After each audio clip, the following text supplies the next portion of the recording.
I was in the grocery store, looking at cilantro, mint onions, so I could make an Indian-style biryani. I hear a man on the phone arguing, most likely on the phone with his girlfriend, trying to convince her that he is not high. I start laughing to myself, and look over and I see this scruffy kid wearing a dirty tank top and blood-stained jeans, and I recognize him. It's Ryan Leone, the author of the best-selling novel Wasting Talent. Definitely doesn't look like an author. He looks like somebody who just woke up on the sidewalk. So I asked him, what's up with Wasting Talent Part 2, is it coming out? He says, no, I'm working on a documentary based on my life produced by Seth Ferranti. I said, Seth Ferranti? You mean the guy from Spun?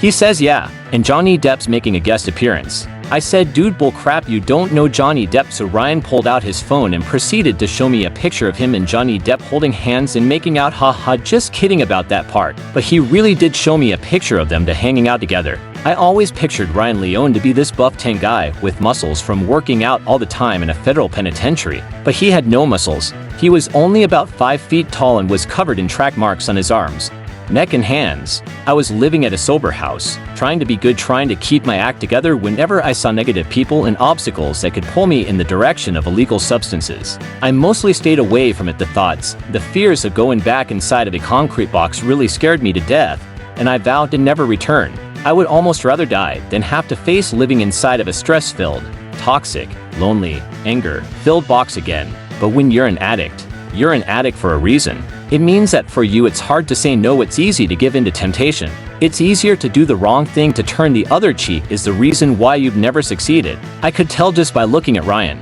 He probably had pockets full of drugs, and then he asked me, he says, do you party? I said, well, I used to party kind of back in the day, but now I'm trying to stay good. But why do you ask? Ryan says, well, the reason that I'm in this grocery store is not because I came in here because I'm hungry. He said it was the only place that had a public bathroom that I could go in and use the bathroom and do drugs in private without anybody bothering me. There's somebody in the stall right now. It's a one-person bathroom and it's locked, and I'm waiting for the guy to come out. He's in there taking the longest dump in history. My plug Skinny D just met me in the parking lot. He just picked up some fire from New York City and it's yellow with dark speckles. My favorite kind of dope is the yellow speckled. It doesn't matter how much you do or how big of a tolerance you've developed, every time you push that plunger into the vein you're getting a rush and it has legs. Now, for those of you living on the moon for the past 10 years, when somebody says drugs have legs, that means that the drugs have legs, meaning it lasts for a while, it keeps you standing, it doesn't let you fall. It doesn't let you go into a fast withdrawal, it keeps you elevated for a significant amount of time. Just a little lesson on drug lingo, and since we're speaking about drug lingo, if somebody says they have that fire, they're usually lying. But sometimes you do run into people that actually do have fire. I remember before I became a worthless, useless, low-life junkie, I heard some street kids talking about rigs. I thought a rig was a lobster trap cause we were in Maine and they looked like fishermen. But then they talked about rigs in your pocket. I said, who keeps a lobster trap in their pocket? So I asked him, out of pure naiveness and being green to the drug scene, what the hell is a rig? They look at me with the sense of retarded, like, how retarded can you be? Who the hell are you? Obviously, a rig is a needle. And then I thought, oh, that makes sense. It rigs it up so you can rig it into your veins. Maybe that's why they call him Riggy Mars. Riggy, if you're watching this, comment down below. Is that how you got your name cause you use so many rigs? Rigster.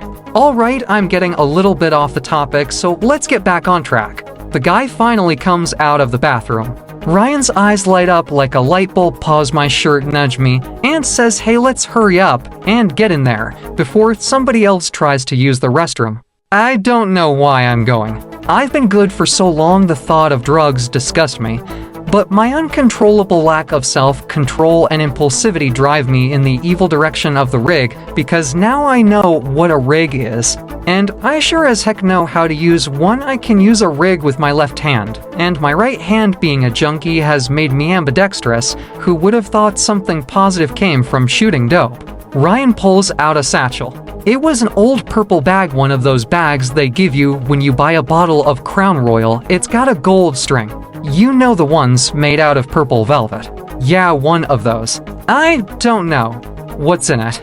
I kinda do, but I don't, and it's heavy. He opens it up, starts pulling out lighters, rigs, dirty rigs, Clean rigs, nail clippers, weed pipes, tissues, old receipts from 711, phone numbers with no names. We can only guess whose number those are.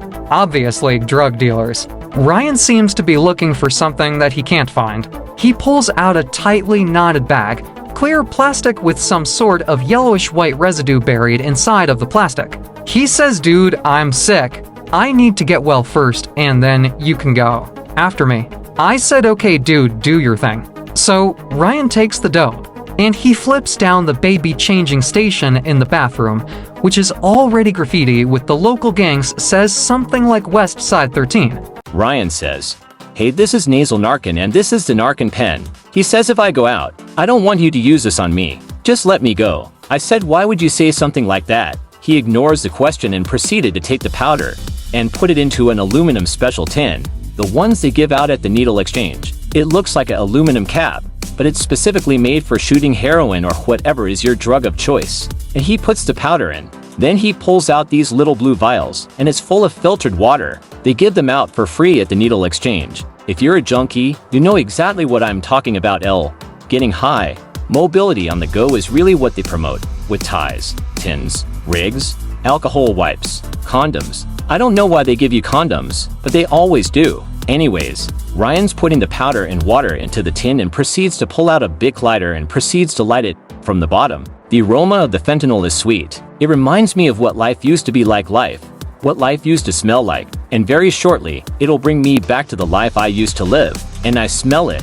And that smell is a trigger. It's a type of trigger that when you smell it, you want to keep pulling the trigger back over and over again, because that's how powerful it is. It grips your soul like a ravenous monkey grabbing a banana, and it shreds your soul like the way a monkey would shred a banana peel, throws it over his head. That's the way the drug is. It takes your soul and throws it into hell. So Ryan does his shot and immediately his eyes go from wide awake, to droopy and tired, to droopy and confused, to completely closed. In a loud voice, I yell Ryan. He wakes up out of the nod and says, "Dude, the stuff's fire. It's your turn." But I had fear, guilt, shame, and doubt. Doubting myself that I could ever be a normal human being, capable of living without substances in my body. But the pressure combined with my loneliness and lack of faith in God has driven me to get this. Close to the rig, Ryan takes some of the powder and he puts it in a tin. The ritual of mixing it and heating it, adding the cotton, or for some of you dirty cigarette filters, the ritual is just as important as the plunger push. It brings me into a space of unimaginable bliss, knowing that in a couple minutes, I'll be on the same cloud as Ryan. Cloud 9. It's been so long that I've used a needle that I don't even need to use a tourniquet. My veins are bulging just from being hydrated, which before was never the case. I never had any veins, and the veins that I did have were very hard to hit. So I put the rig in my vein and I hit on the first try. It was easy to hit with the sharp, clean needle. It just went right in my skin, right into the vein. I drew the red flag, and I pushed that plunger slowly in. Slowly a little bit more, and when the plunger was halfway pressed down, I was already there on cloud 9 with Ryan Leone. But I kept going as my impulsivity could not stop me. I left the needle in my arm, hanging, dangling, pulsating from the blood pumping through my heart, dripping a couple drops of blood. It sat there. The amount of time, I don't know. The only thing I remember is a customer from the grocery store banging loudly on the door because they had to use the bathroom and they couldn't hold it. I stood up and I proceeded to put all of the drugs and the paraphernalia back inside of the Crown Royal purple velvet bag. Ryan was about as useful as a cancer patient on his last day on Earth. So high that if you were to see him, you wouldn't know if he was dead or alive. I said, "Ryan, we gotta get out of here. Somebody is banging on the door and I don't want them to call the cops if they find out what we're doing in the toilet. Let's get the heck out of here and go. I gotta charge my phone, and I gotta figure out a way to get some money, because the stuff you gave me was fire, and I want to buy some more. I'm gonna fast forward and bring you guys towards the evening." Ryan went on Turo. Turo is the app that lets you rent cars. It's kind of like the Uber for renting cars. There's a guy, and he says he's got a Mustang convertible, 5.0 convertible. And if we rent it for a week, he'll give us a deal for $300. Me and Ryan both split it 150 apiece, plus another 50 each for gas. We filled the tank for $100 and decided we were gonna drive to Maine. Even though Ryan is a ruthless drug addict, he has an unbelievable appetite. and his life mission is to go to Maine and eat a Maine lobster. Haha, just kidding about his life mission, but he really does want to eat Maine lobster. I told him how I know guys I went to school with who are in the lobster industry, and they'll hook us up for $2 a lobster. When you got connections with a lobster like that, you can afford to eat a bowl full of knuckle meat drowned in butter. So, we were about to leave California, but I get a message from one of the people in my groups on Facebook, and they're having a car meetup in San Bernardino. They send us an invitation, and they would consider Ryan Leone to be the guest of honor. Even though Ryan's a junkie, he is still very well respected by certain individuals, especially individuals who have read his book. We get to the car meet and everybody wants to be a selfie with Ryan. Tons of girls begging Ryan to take a picture with them. Ryan really let the fame get to his head. He thought he was like Dwayne "The Rock" Johnson, the skinny version. It's cool though. I wasn't hating. I let him have his 15 minutes of fame. Ryan goes to the portable toilet that they had stationed in the middle of the desert. He had been in there for about a half an hour, so I go, and I knock on the door. I said, "Ryan, what the heck are you doing, man?" He said, "You know exactly what I'm doing, but I can't hit a vein. I'm having a really hard time hitting a vein." I said, "Dude, it's dark in there. We have a freaking Mustang. Why don't you just go in the Mustang, where there's lights, and you can actually see?" Ryan didn't want any of his fans seeing him getting high, because all of his fans thought he was sober now, and he was afraid that he would lose followers if they found out he was getting high. I said, "All good, bro.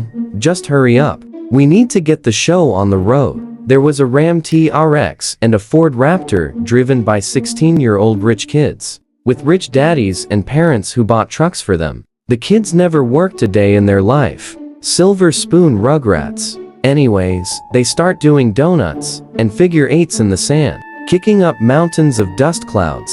The dust clouds were so big, it was pretty much zero visibility. The TRX was inching closer towards the area where we were, and then I hear a loud bang. The TRX fishtailed directly into the outhouse portable toilet that Ryan was in. Talk about a crappy situation. The porta potty was on its side, puddles of liquid spewing from the cracks in the plastic. I run over and I ask Ryan if he's okay. I don't hear anything. He doesn't say anything. The kid gets out of the TRX, and a group of people come over and they ask me if anybody was inside of the porta potty when it got hit. I said, "Yeah, Ryan Leone was inside." One of the guys says he's an off-duty paramedic. He tries to open up the door of the porta potty, but it's locked from the inside. The kid in the TRX goes in his truck, comes out with a crowbar and hands it to the paramedic.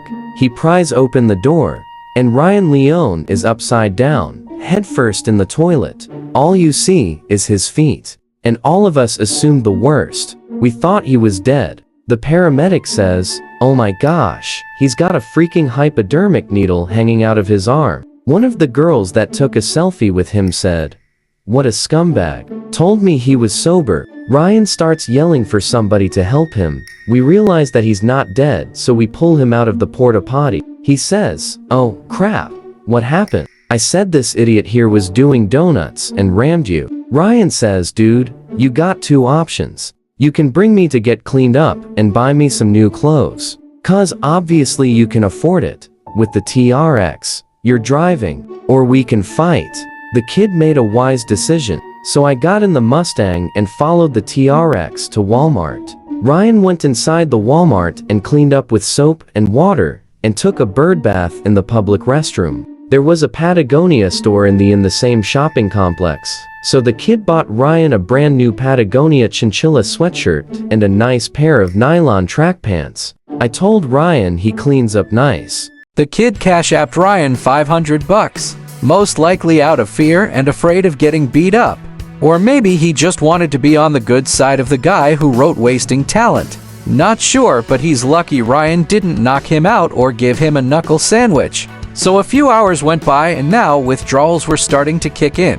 It's amazing how fast you can develop a habit. Fentanyl withdrawals are demonic, scary as a monster. The Ford Mustang is a small car, but still has plenty of room to get high in for civilians. And with dark tinted black windows, It gives us some privacy to use our drugs in secrecy. Ryan has an entire Apple playlist dedicated to Huey Lewis and the news. The song It's Hip to Be Square blasts on the sound system in the Mustang. He says, after this song is over we'll play some Genesis, Phil Collins. I don't know, there's something about 80 Seconds Rock that just goes with shooting dope.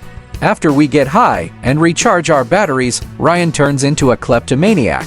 He goes into Patagonia, then back to Walmart and just starts stealing everything he can get his dangerous eyes on. Ryan ended up stealing about $1,000 worth of clothes and shoes. We passed a homeless guy with a cardboard sign that said, "We'll work for food." Ryan asked him if he needs any clothes. The guy looked like he hadn't showered in a year. So Ryan gets out of the Mustang, pops the trunk, and takes all the clothes and shoes he had just stolen, palabra, and gives it to the homeless guy like he's some sort of heroin-filled, strung-out, junkie Robin Hood, here to save the day.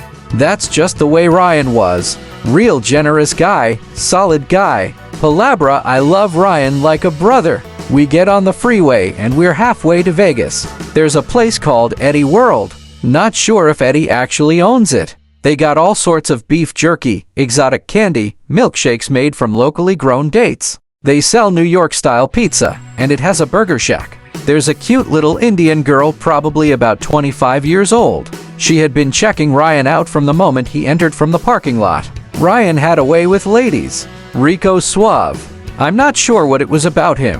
His looks, his personality, there was something about him that women were just drawn to. Now if you lift up his sleeves and they see his track marks, ha ha, ha ha ha ha, then it's a wrap, adios amigo. But luckily for Ryan, his drip mainly consisted of black designer jeans and long sleeve shirts. By the time we passed through Las Vegas, we were both so tired. We didn't want to stop anywhere, so we kept driving.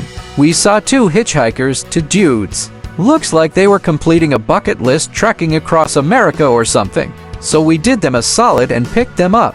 We said, "Hey dude, I'll make a deal with you. We're tired. We need to sleep. We need one of you to drive." And that's how me and Ryan got about 5 hours of good sleep. Please let me know what you think about the story. This video's dedicated to Ryan. Palabra,